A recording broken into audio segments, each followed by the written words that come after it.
all, thanks, Danielle. And we're all clear with our Makita and PCA friends, colleagues? Okay.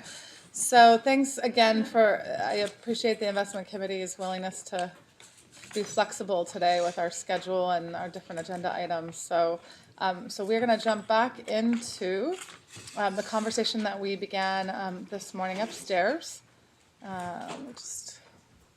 So we're back on our item 2. We wanted to go back to our interview and our selection of our private equity consultant. We did have a motion on the floor, which was, I believe, do you want to restate your motion? Oh, is to retain PCA as the private equity consultant with direction to staff to renegotiate the terms relative to the compensation, the pay. Right, and it was seconded, and so we were having conversation around that motion when we last, when we ended at 11 o'clock. So that's where we're at, and let's continue the conversation. Other members of the board want to provide thoughts? Paul? Well, I think we should get a sense of where the board is rather than, I mean, I know the process is a motion, but, you know, maybe we should get a sense of where people want to go before we. So I'm just restating. In other words, were the committee to decide to hire Makita, we would then, the first thing to do would be just to reject this motion? It would, So I'll pull my motion from the floor. As the maker, I think I can do that. So I'll just take that off the You table, tell me. Paul. Okay? Sure. I'll just take it off the right, table. I'm just trying to follow parliamentary procedure. As long but as yeah. the second As long as agrees. it's second. Yeah. So I'll just take it, so we can do that, Paul. Stop. Okay, just, There you go. just, So you know, that's fine. because I think we'll get a sense of where we want to go, and then we can make the motion. I just think that's That's just fine. helps with the conversation a little bit better, because. Okay, so is that all you, okay, Joy? Yeah. Joy? I mean,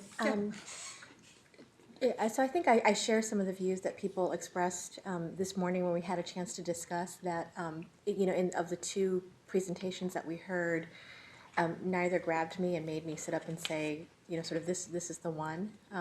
I also have not had as much experience with some of the other board members in some of the history with our current consultant and some of the, you know, I know that there's been some interest in getting more engagement and more kinds of advice from them, but don't have as much history on that issue. I guess one of the things that came to my mind after seeing the presentations was thinking about the way that a firm like Makita, because they're not the incumbent, would approach this in the sense of, you know, diving in, understanding, you know, where the program is, what the board's expectations are, what the board would like to see changed, and while it's not the only reason, sometimes, you know, I think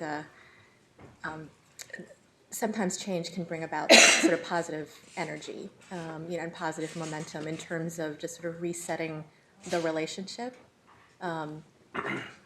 in order to address some of the concerns that have come up, you know, in the past working with the prior consultant. So I guess my initial thought coming out of it was that for that reason, because of just the positive impact I think change can bring, my reaction was that you know, I would be favorable toward Makita, but I think I just wanted to share that as kind of my impression. Great. Thank you, Joy. Nora? I think as somebody who doesn't have any experience with the prior firm, the presentations were sort of what I'm basing a lot of my information on, and the conversations, sort of the responses that I heard from Makita specific to sort of the deep dive, really providing us with additional information that sort of a different lens and really looking into things, seemed to me to be something that would be very helpful to me as a new board member, and so I'm thinking about it from that perspective as well. The other piece is that when I was hearing the Makita group, I really appreciated, and I can't remember the gentleman that was on the right, and just really sort of the way he posed some of the responses and the questions, I think really made it simple for me to understand a lot of what we were going to be looking at. And so if I were to look at both, I would be leaning towards Makita right now. But I did hear Margot provide some feedback about some of the other group and that we currently have and what similarities they have. And I would like to hear a little bit more about that before I make my decision about what that is. If that's Did you possible. want to hear more from Margot? If that's possible. Yeah, Margot, do you want to just give us a little more?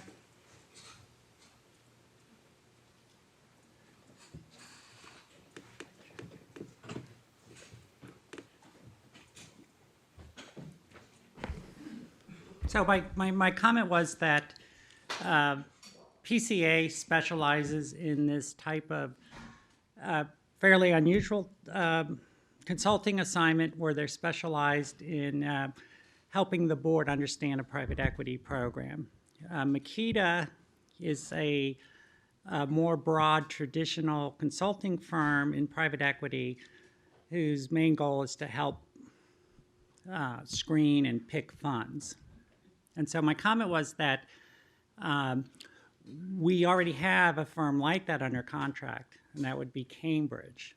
And if we did not have the complicated structure we have, you would be seeing more of Cambridge, and they would be kind of fulfilling both functions. But because we broke it off, you don't get to see much of Cambridge. But in hiring Makita, I think you'd be hiring two kind of similar firms.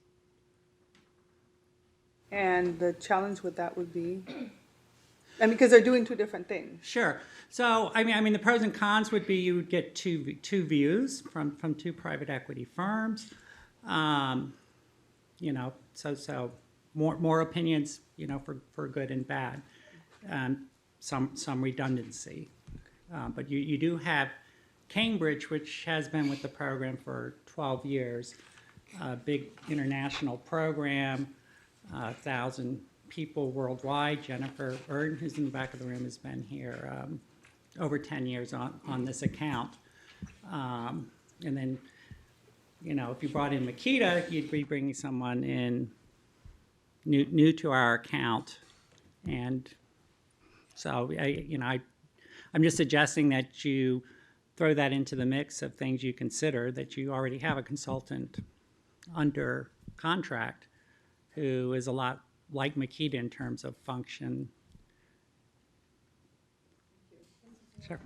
I just wanted to add, for Norris, your understanding.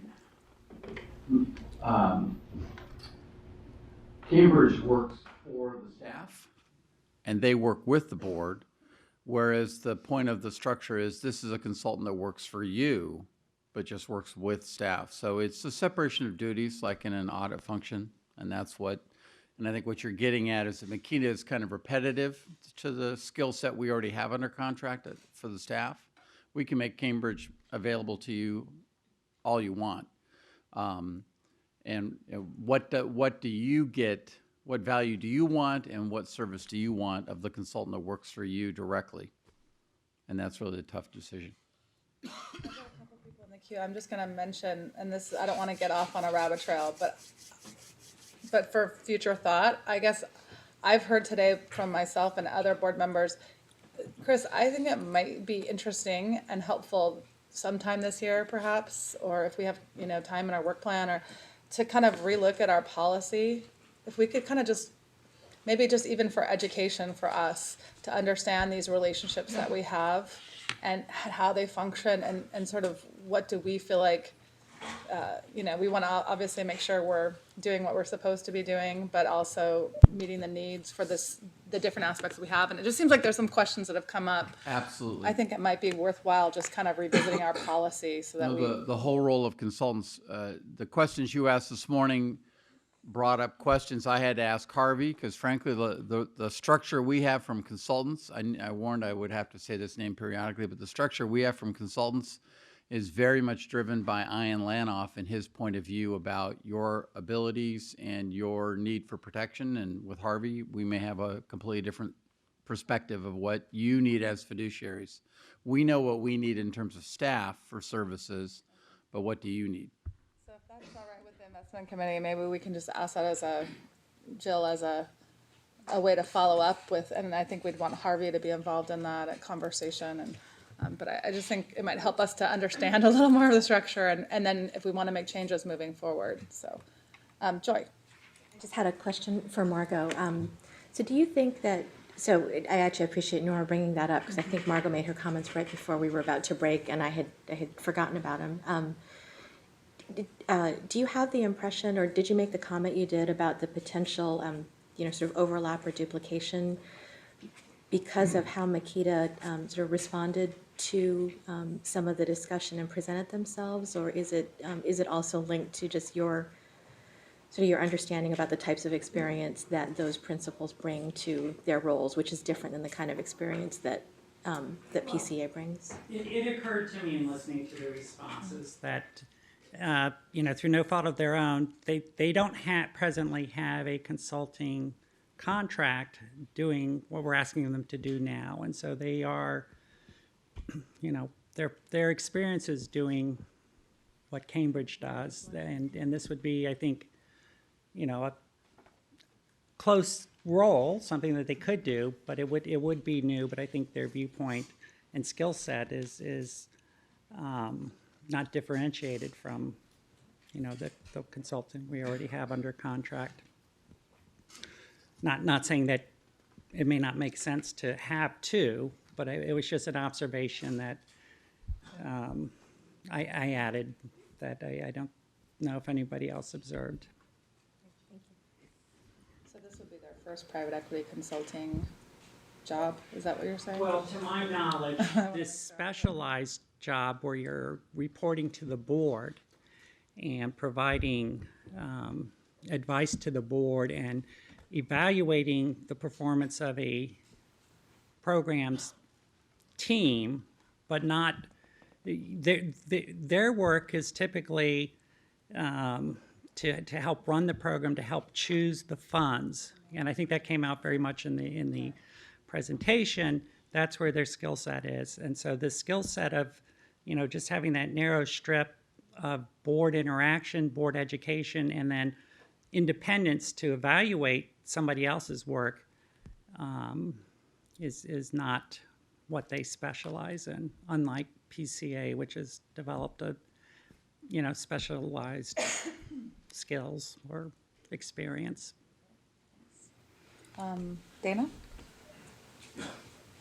So, Margot, I appreciate your comments. I mean, that was something that stood out for me during the interviews.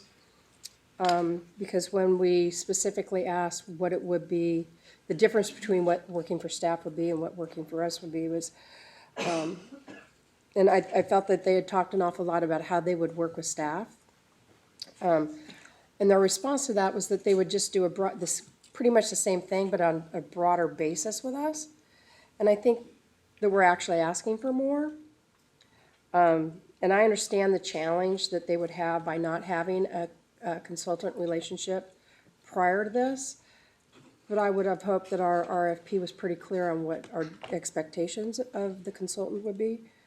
So I don't think that they were very clear on what the relationship with the board would be. And I can fully appreciate how appealing Makita's comments about coming in, taking a look at the portfolio, doing a deeper dive. Absolutely, they would have to do that. They're not familiar with our portfolio, the holdings that we have within it, and then everything that's filters down through those holdings.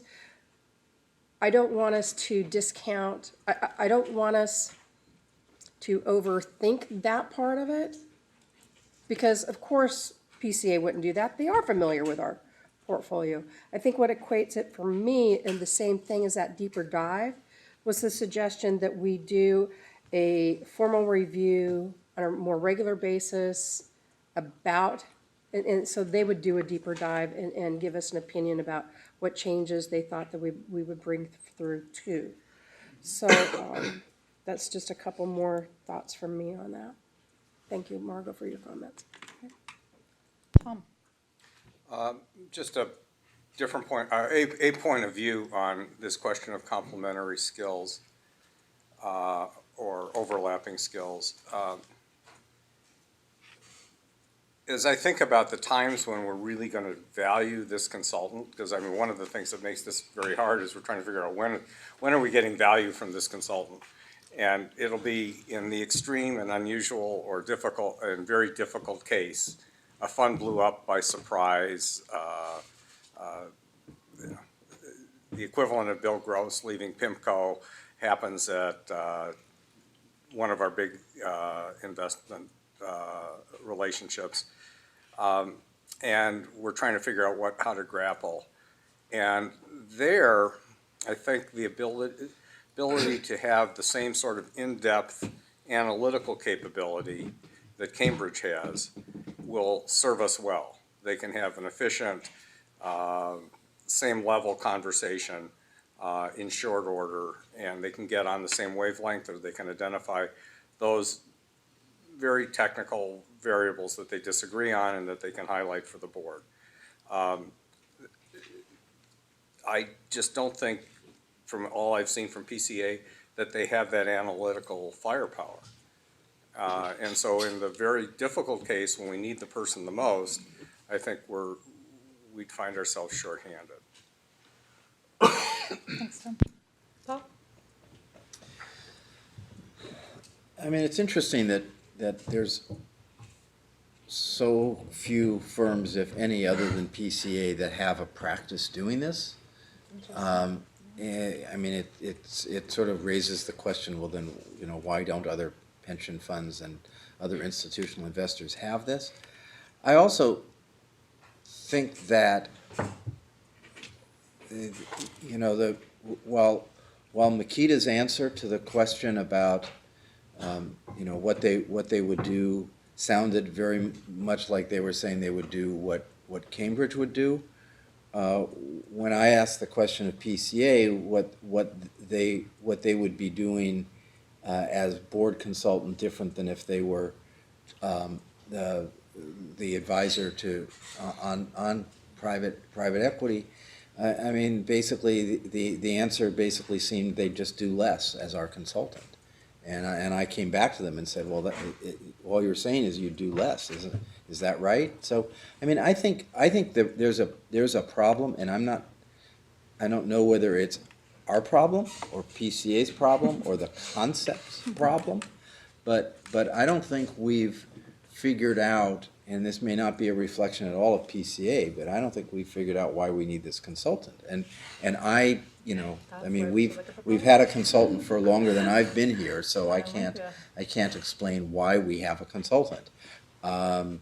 And maybe what we should do is, you know, extend the PCA contract for 6 months while we figure out whether we really need a consultant. I don't know. I mean, but I'm just saying, I am not, I don't think we're getting value from the current arrangement.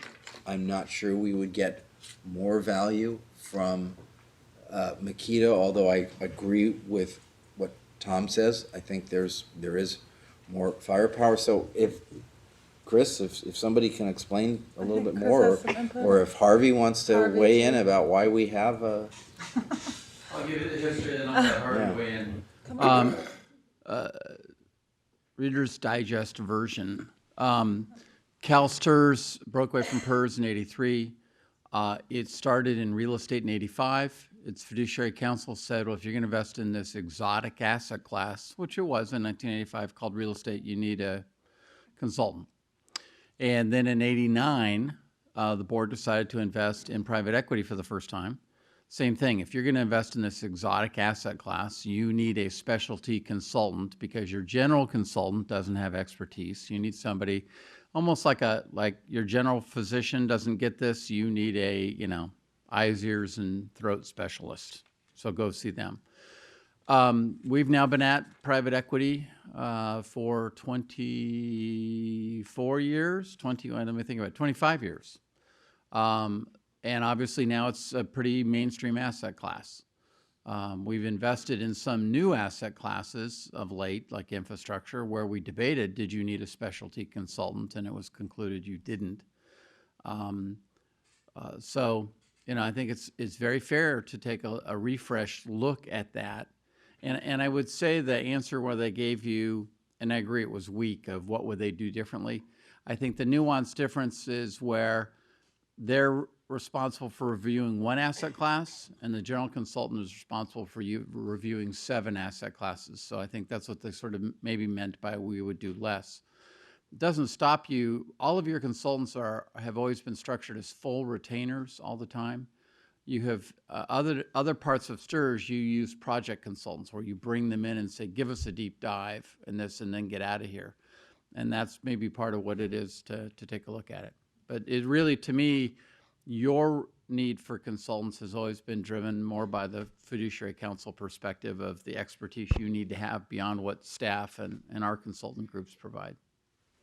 That's why I pulled Harvey up here, because I think, yeah, we've been sort of dancing around this question, but I think that it's been an honest question is, why do we have, private equity and real estate consultants? What's the value they bring? Is it required, or is it, so I think if you could give us a little insight. Yeah, thank you, Harvey Lederman, Fiduciary Council. I think that's a great question to ask. My radar goes off, and here, I may be squandering all the honeymoon period that I've enjoyed for the last 24 hours, but, I'll take a chance at touching another third rail just to throw it out there because I appreciate the comments. My radar goes off when I hear enough board members say, we've got this structure in place, we got somebody in place, but we don't know what we don't know, and we need somebody to tell us what we don't know, and what are we supposed to do about that? So what I'm hearing is that on paper, we have this protective layer that's been adopted to give you independent consultation capability, but it's not working. You're not getting, or you have a sense that you're not getting what you think you ought to get, which is a broad policy-based perspective of what the private equity markets are doing, how much it costs to be in there, what the liquidity issues are, and what the future looks like, and where you should be going forward. I'm hearing that you have already a specialty consultant in place that's a consultant to staff primarily. I think, Paul, you asked, why aren't there people in this space? From my experience, there aren't, because these firms are, I'll call it, horizontally integrated. So a PCA, for example, does this thing that we're asking them to do as part of their full panoply when they come in. Ordinarily, a PCA and a Makita and others like them will provide the whole soup to nuts on the private equity. They'll be involved in the manager searches. They have a database that they know the managers. They negotiate the contracts. In many instances, they have a discretionary mandate. And so we've created this unusual position where we want to take just the soup and let somebody else have the nuts. And we're asking them to provide us with just the soup part of the equation of their integrated operation. And number one, is probably not remunerative, which is why you don't see a lot of people in that space, because the money is in the rest of the work that is being done. So I would question the initial assumption and throw that out to you, which is the question that you've raised, and I think Joy raised it upstairs earlier, which is, do we need this? Certainly from a fiduciary standpoint, it's not necessary to have a layer that doesn't provide you with value. So the first question is, what can we say that you need? What you need is accessible expertise. It is possible for a board to get over-consulted and to be overburdened with data and get reports like this that you then can't do anything with because you can't separate out what you really want to deal with. And so let's start with what would serve you and then create the structure behind it. I don't know if this is locked in. I don't think in the board policy manual and the investment policy that this structure is specifically locked in, but I have to verify that. I'm not sure about that. And the other thing that you might consider as an alternative is also, as Holmes said, is if only as a concession to the shortness of life, sometimes you have to draw a line. Maybe what you really need is a specialist who comes in twice a year and gives you that broad overview of the private equity markets, which would serve your policy basis. You have to decide, do you want that kind of policy assistance, or are you also looking for a policeman over your other consultant and your staff? I honestly don't believe you need the policeman function for private equity, but I do think you need the educational side, which is to help you grapple with the policy issues of directing CalSTR's investment, what is it, 13% of the equity portfolio in private equity.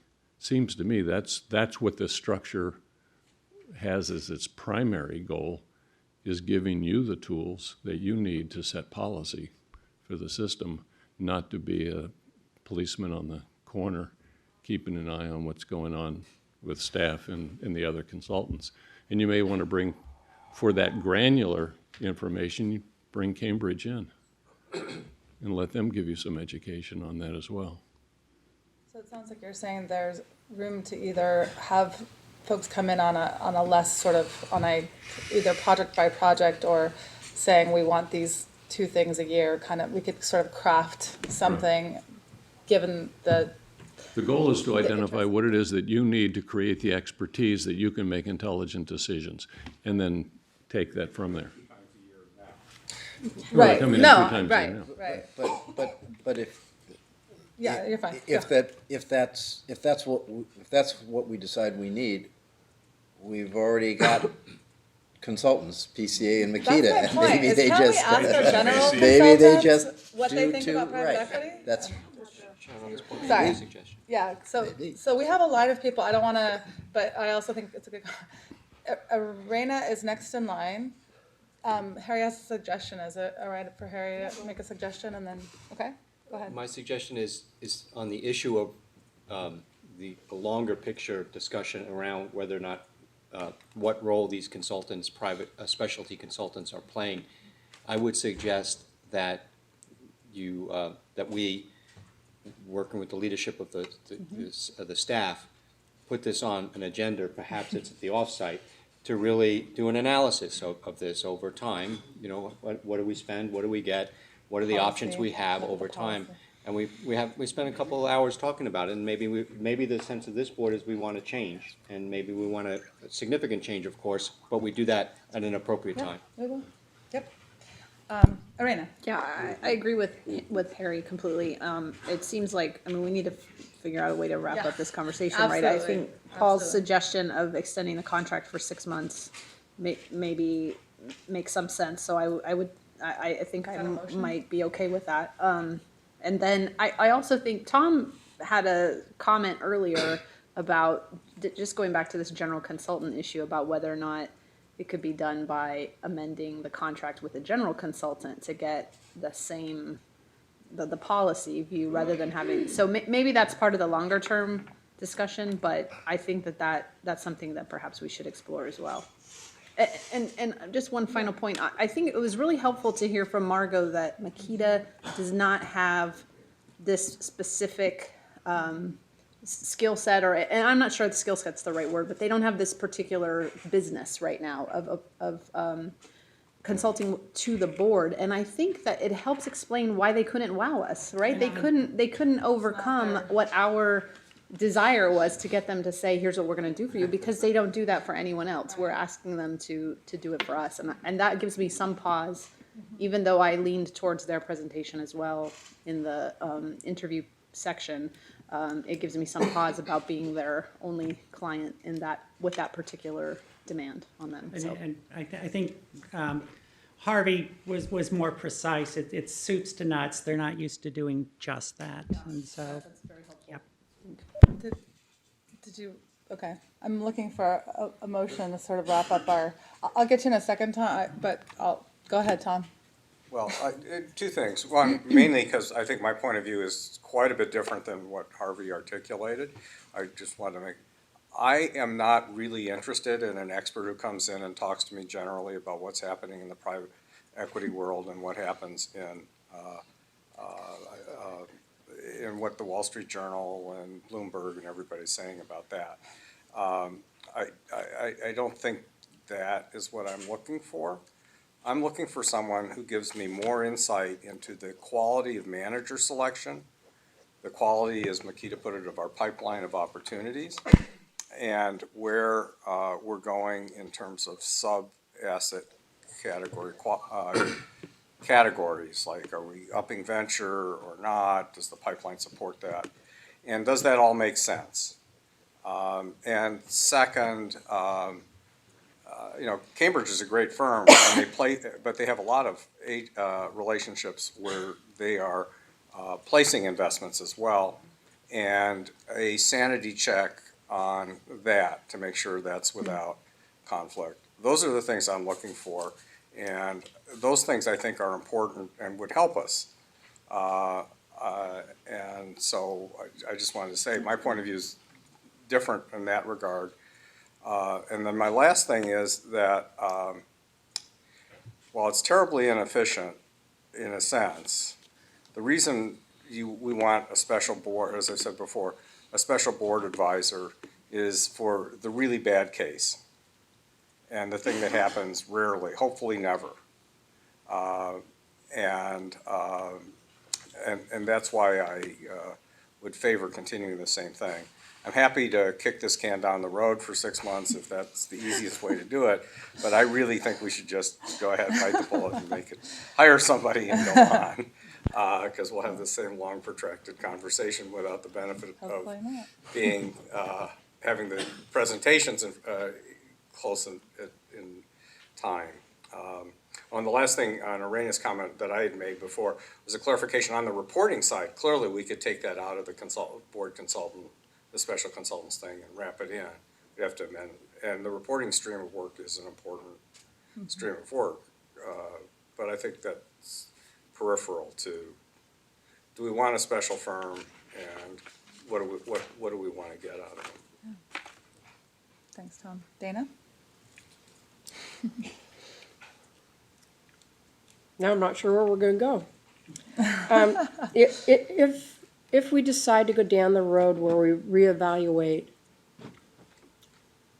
whether we need an independent consultant, Harvey, I'd like you to weigh, and you get to weigh in on that.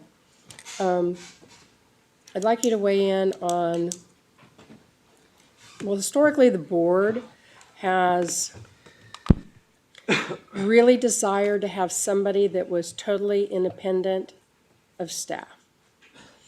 And so I'd like you to weigh in on, if we don't have someone, how do we reassure ourselves that we're getting the view that we need to get as a board that's not then colored by the relationship with staff?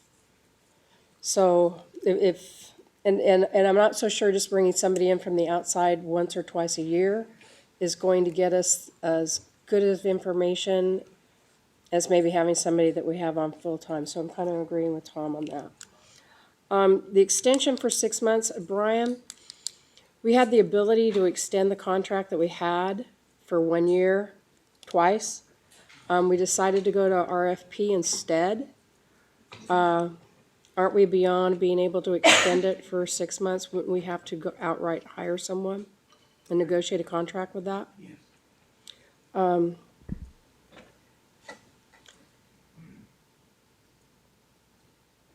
Taking that into consideration, I think 6 months is too short a time. I think asking either one of these firms to do something for us for 6 months is insulting. I would hate for either one of them to reject it, and I would hate for us to tie our hands to the analysis that we want to have staff do to 6 months. So it maybe a year, but I don't think we can go anything shorter than a year. I just wanted to add, if you don't mind, that it would require some revisions to your policy manual.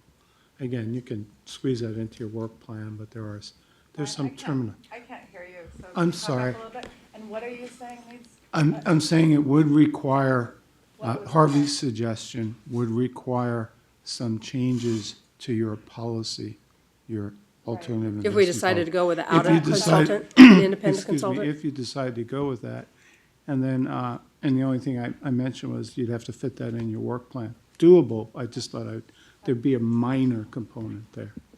But we'd have, if we decided to go for a year, You'd have that time to. that we would adjust your have time to policy. do the policy, we'd have time to do the analysis and everything we would want to do. Thanks, Anna. Rich? Well, in listening to all this, I think our problem is that we're not clear what we want. And so it makes it really, not knowing what we want from our consultant, makes it really hard to make a choice. And I think you all should take the year to figure that out. I would encourage you to have a consultant. I know as a board member, I find this the most opaque part of our work. And if it weren't for the fact that I have such great faith in our staff, it is the piece that would keep me up most at night. I mean, the truth of the matter is I have enormous trust for them, and I believe wholeheartedly that we're doing very well and we're doing the right thing in this area. But it's also the place where things happen. Things crop up in this section, and I don't feel that as a board member I've had a really good grasp of why that happens, and is there anything we can do about it, or is it just the landscape if you're in this area that you're going to have to live with? And I would think that if I were picking a consultant, I would want a consultant that could help walk me through that opaqueness and help us. Are there better ways we can oversee the program? Are there new ways we can look at it so that we understand what's happening? Are there better ways to assess the risks? Does that sometimes require dives into individual? I suspect that it does. But I also think that there's this overview. And I think absent our being clear about that and absent our writing that into an RFP and trying to get it, now we're going to get the same two companies back again, let's face it. That appears to be the way it is for this stuff. But it would at least bring them in knowing a little better what it is they have to respond to. And because I think we felt some frustration in listening to them, that we weren't quite getting what we'd hoped it would be. But I think a lot of that's on us, because I don't think we were as clear as we should have been about what it is we wanted. So I think the notion of giving ourselves a year to straighten that out is probably a good one. Thanks, Rich. All right, we're gonna, did you want to say something, Mario? The conversation. So, unless you have something different to add, Tom, let me let Harry go ahead and then. So I'm going to make a motion that we retain the contract with PCA for 12 months. And I'll speak to that. Second. Okay, so can I speak to it? Yes, please. I think the 12 months gives us, I think it's a compromise position based upon where people are at. Some people want to move forward with PCA, others don't. Clearly, we want to have a larger conversation around the role and the need that this current board has relative to consultants, et cetera, and the value that is being added or not. And I think that conversation is a bigger, more complex, more important conversation financially and otherwise. And I think that would be better held, agendized, and properly held probably at the offsite. Secondly, I think the 12 months, we also need to remind ourselves and be reminded that we have other tools in our toolbox, essentially, that we could make a decision at the offsite, and we might wind up being 12 months, and it may not be. It might be shorter than that. It could be, if I'm correct, that's the nature of the contract. We can let go of. Yeah, we have that authority. We can do that. So it addresses the concerns that Ms. Dillon has raised. I think there's also, it might complicate things too much to talk about the contract being up to the amount that's listed. That might complicate and muddy the waters too much at this point. That might be more appropriately held at the offsite relative to terms and fees. So my motion is to retain PCA up to 12 months, and it was seconded. Discussion on the motion? So I have Tom, are you speaking to the motion, or? Well, I will. Okay, I hang on, oppose let me get you. Okay, I had a thought about Makita that I forgot to mention. If we retained him, I would specify that Jack Flaherty be our lead. Because he's more senior, he was much more clear and really would be helpful. But I just think we're just kicking the can down the road needlessly. We're just beating ourselves up. And I understand why. PCA's served us well for a long time. We all like them. They have done very important work for CalSTRS over the years. But we're just gonna have the same conversation, except we won't really remember the slides in November. And then we'll have the same set of presentations next May or June with respect to July. And we will have a difficult time deciding that we don't want our own independent point of view on the private equity portfolio. So I just think we're kicking the can down the road and we're just gonna beat ourselves up all over again. But meanwhile, we'll have a series of unsatisfying communications. thanks, Tom. Rich? Well, I want to remind you, that I have no objection to the notion of postponing it. You're not going to be able to accomplish this in a year. I mean, if you're gonna actually take up this conversation at the offsite 6 months from now, and then you're going to ask staff to prepare a new RFP and go out for a new bid, you're going to be 2 years down the line before, right? I mean, how long does an RFP take? Want to speak to that, Chris? Boards RFPs get put to the front of the line. Of course they So do. We have about 15 in line, and that's why the staff at the back's like, oh. I just want everybody ought to If you adjusted the know. role and scope in November, I'm thinking out loud, we'd be ready to issue an RFP in February. I mean, you'd be back at the June meeting next year. I think you could, it's Maybe you fast. can. Thanks, Rich. Yeah, just, Paul? So I'll speak against the motion too, because my initial thought was that we could just extend for 6 months and then take action based on this RFP, which is apparently not the case. So we would have to go through a new RFP, and that would take us at least a year. Can we ask that question? Do we know that? Is that true? I guess I just want to make sure what you're suggesting. I guess, I think it'd be helpful to hear what are the options. yeah, around Yeah. exactly. RFP, 'Cause- new RFP. Yeah, we'll Right. check. I'd like to deal with Yeah. facts. So, Who was thinking about it? So I think and the question It's a legal is- and contracting challenge. okay. So your question is, how long can this RFP The current RFP. stay live? So the current RFP that's been responded Right. to, so we have these two candidates we're interviewing today.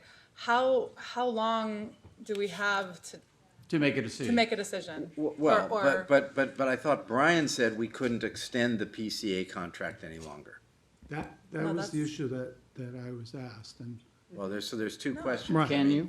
I think there's two questions.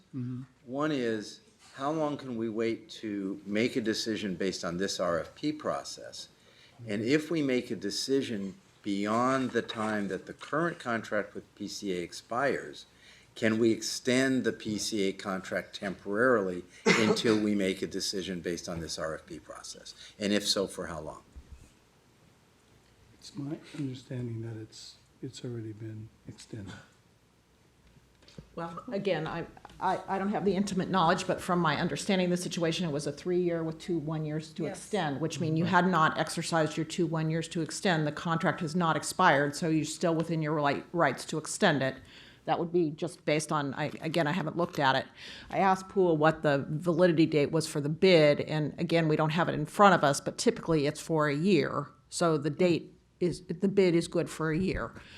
So those are the two pieces of ingredients that I can provide to your discussion without having the documents in front of me.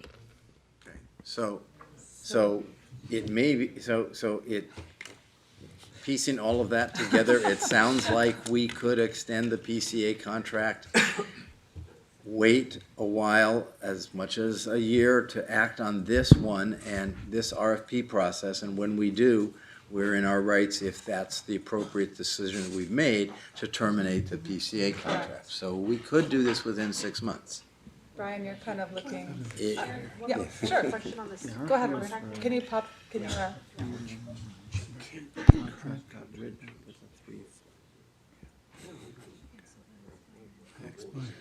Okay. We're talking about it. Yeah. The RFP originally, this is the old RFP, was issued for a 3-year with 2 one-year extensions. When the contract got written up, it got written up as a 3-year flat, and that 3-year flat period expires June 30th of this year. So from that standpoint, the old contract dies. And that's why we were hoping to create a new contract to go for a period of time. So your old contract ends, you can't extend it. And this RFP, though, you can keep it open for a year before you make a decision. But how, so if we keep this RFP open for a year, but. You would not have a consultant. We would not have a consultant. Private equity consultant July 1st. We would not have a consultant, okay. but I guess my follow-up question is, Chris, Brian? Wait, comments coming from the back. Oh, I'm sorry, that's, can we So- extend it more than that? I know it's driving me We crazy. we could extend, 11 people. I'm sorry for that, we could extend, the board has the authority to extend the contract. We would bring this before you as a contract item, asking the board to approve a contract extension and the amount that it would cost. So we've done that before. We did that with our fiduciary insurance. We came and asked you to extend a contract, and so You're we could. saying that we could extend. We could, the with PCA your contract for specific, one more year. right, we would bring it before So we you could for have a- specific approval. Okay. And then we could make a decision as, sometime within the next year, to act on the RFP process that we've had now. So we could have a conversation at the offsite in We're getting October. there. We're getting there. We could, and then we could come back at our November investment committee meeting and make a decision about, based on this RFP. And we can cancel the contract, And the we can remainder cancel of the the- contract with PCA if we choose to or not, correct? Okay. Arena, I just had one question, Brian or Robin, on the contracting piece. Is there anything about the RFP process that would prevent us from asking the bidders to respond to additional questions or to come before us to have further conversation? I think it would because you've already eliminated bidders. Okay. So it wouldn't be a fair process for Okay. those that Okay. were not considered. I only raise that because then whatever conversation we have, the response, we're gonna be limited to what we can hear from the bidders.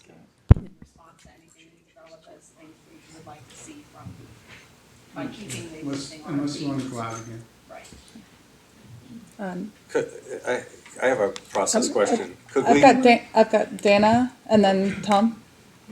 Do you want to plug in, Tom, please? Thank you. Move to Dana. close debate.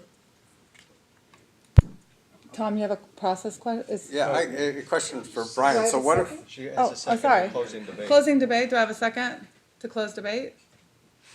I'll second to close the debate. Oh, gosh. This is, do we vote on that Why don't we then? have a conversation till we come to some Okay. agreement? I don't know why. I'm just trying to lead a meeting right now. So, could I ask Brian a question of whether we can do something else in this process? okay. Tom, I'm trying to just follow the parliamentary procedure. I apologize. It just feels a little awkward and I want to have the conversation. So we had a move to close debate. We had a second. Do we vote on that or? We need to vote on it. It's not debatable. So voting on closing debate, all those in favor, say aye. Aye. All those not in favor of closing debate? No. No. I think we'll continue. Okay, so, Tom, That's how it works. that's democracy in More action, people want to baby. talk. Democracy in action. I mean, this is getting, Go ahead, Tom. it is getting crazy, you know? I'm trying to wrap it up, Tom. So help me out, Tom, help me out. So, well, but it's a crazy corner we're painting ourselves into where 6-9 months from now, we'll revisit this subject, but have no more dialogue with the candidates on it. So, my question for Brian is, if we then resubmitted some additional questions to all 4 of the candidates or applicants, could we ask for additional information and afford, again, the winning 2 to make further presentations? You mean right now, Tom? You mean like? No, we have our discussion in Okay. whenever, and then we I need want to hear more caffeine. about specific things, and we ask all 4 of the bidders to speak to that, and then we read their complete presentations once again, and then we decide who we want to hear from. Because the RFP process, you've already eliminated those candidates, so no matter how, you can't reverse the process.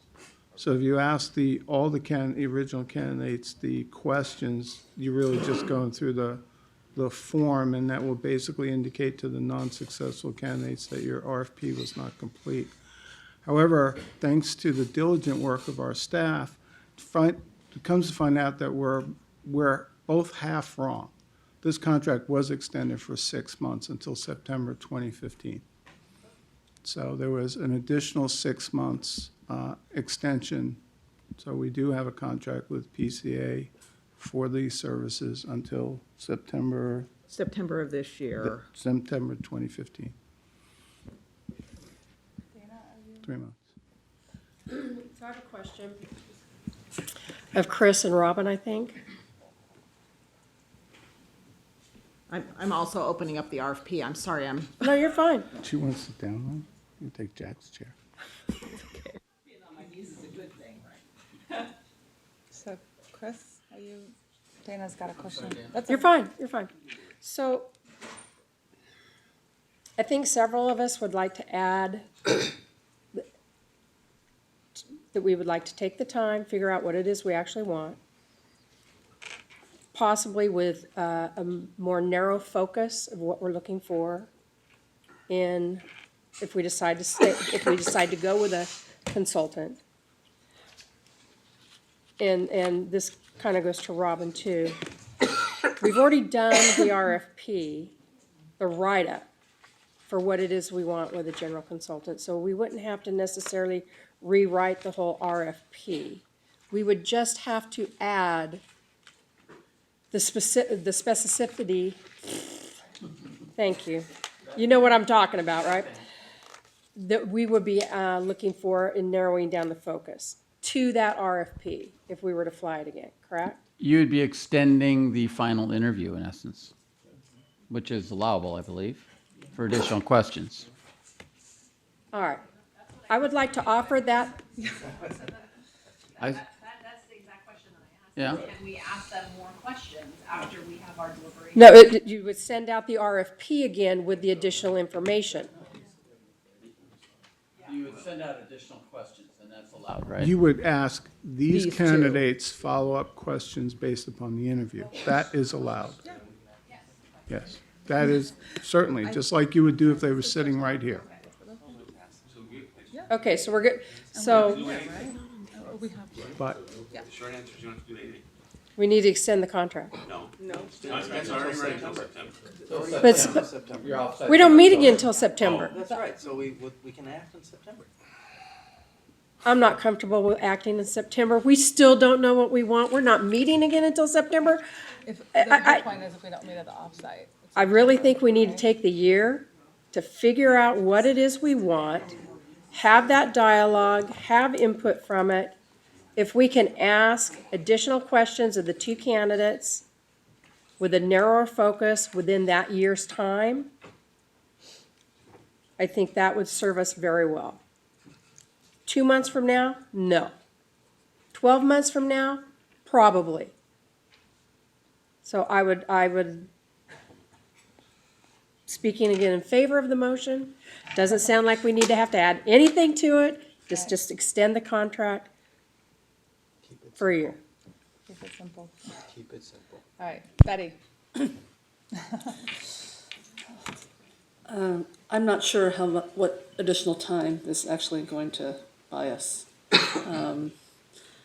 I think the community of consultants that we saw today is probably who we're gonna see again.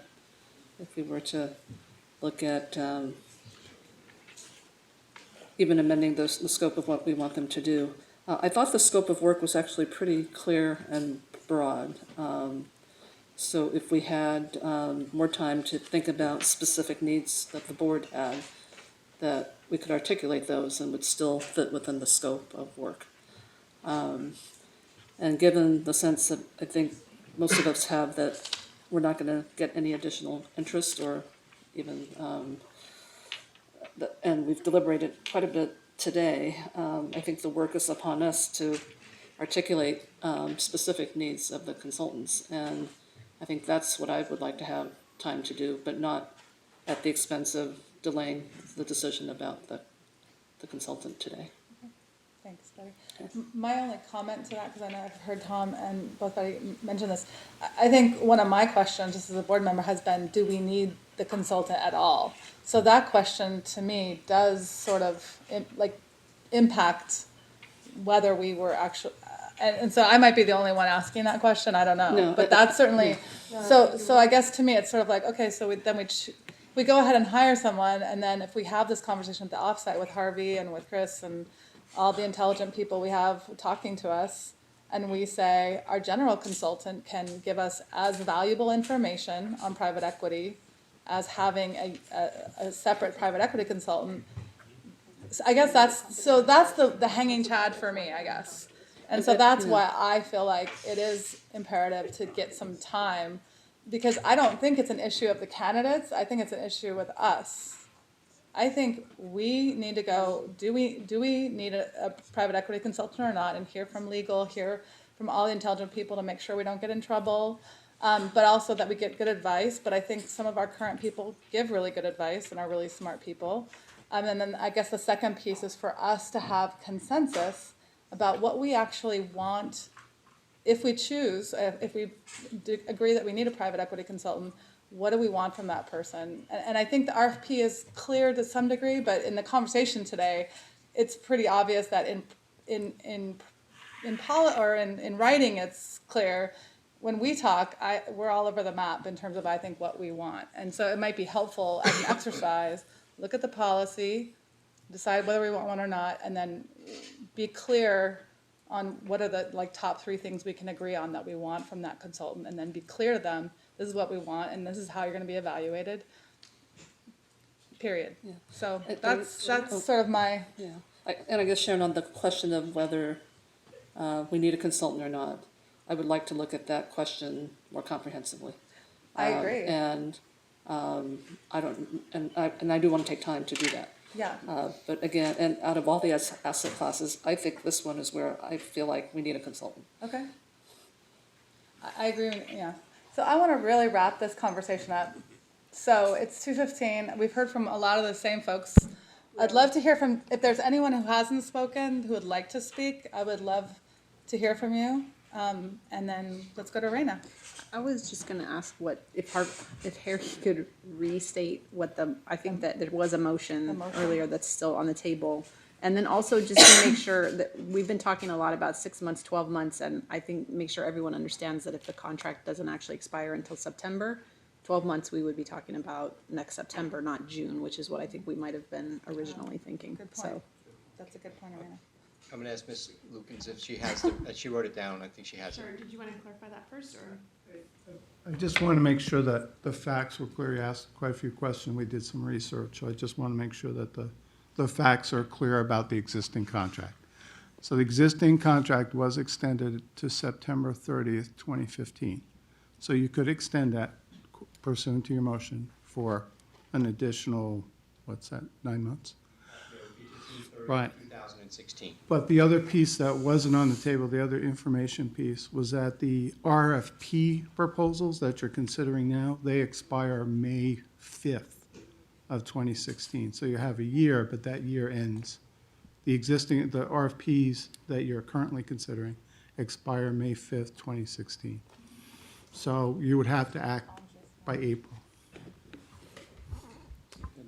The motion made by Mr. Healy was to retain PCA as the private equity consultant for a term of 12 months.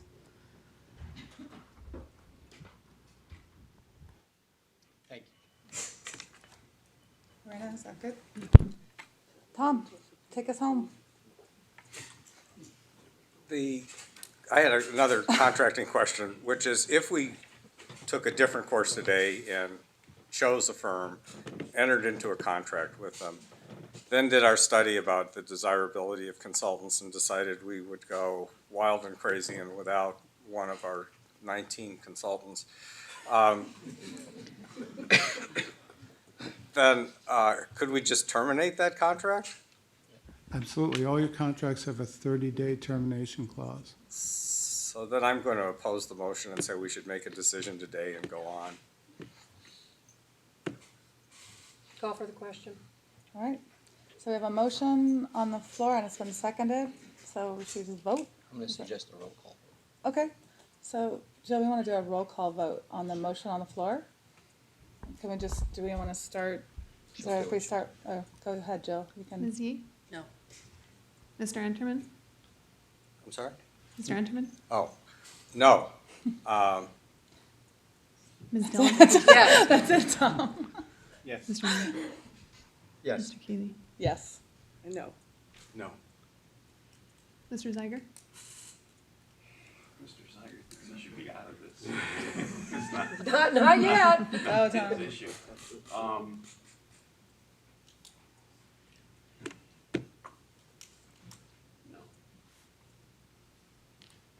Ms. Ortega? Ms. Higa? The motion does not pass. All right.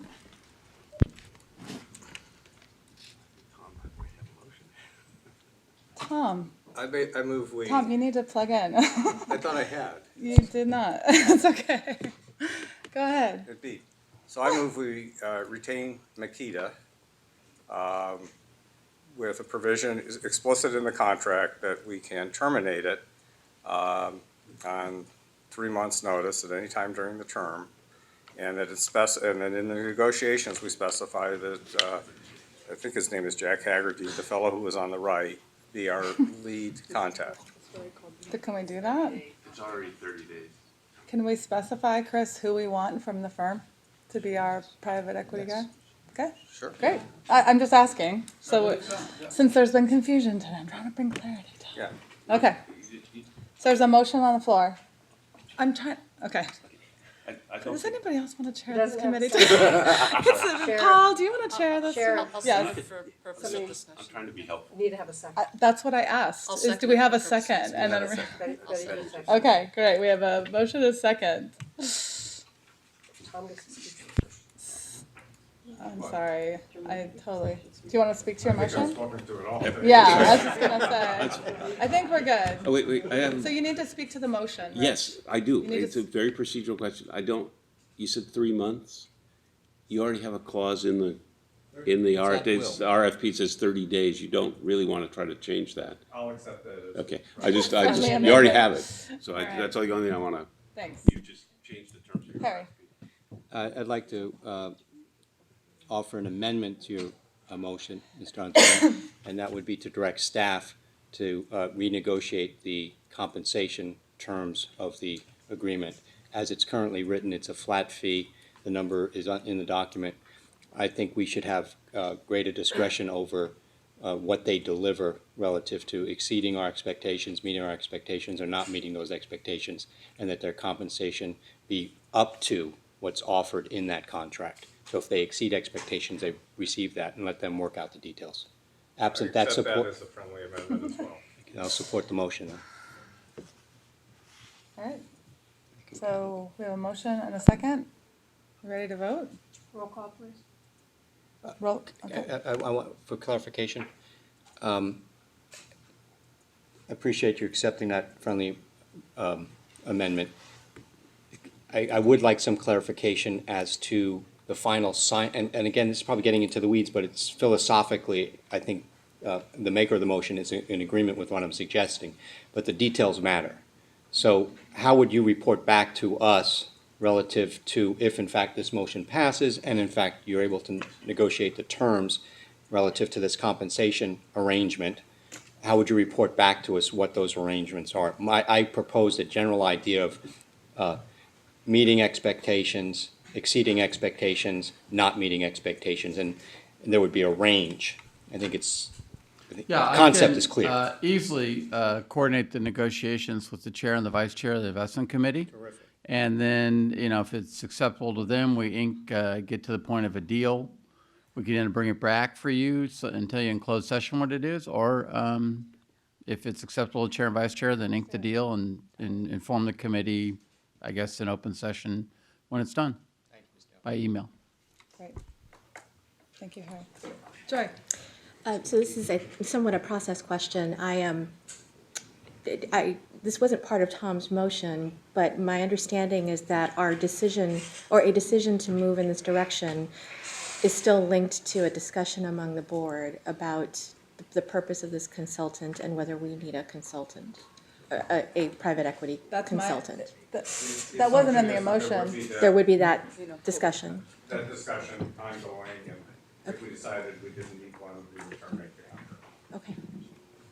And Jill, I guess I chatted with Paul a little bit. I think for the chair and vice chair of the committee, we're going to discuss with Chris when and where that should either probably at the offsite potentially, and we'll have, legal, and so we'll have that conversation. Yeah, it's down as an information item, so. Great. Thanks, Joy. Dana? When we enter into the negotiations, all the parameters that we've set forth, including the possibility that this next year, we might decide not to have a consultant, will be put forward to them, correct?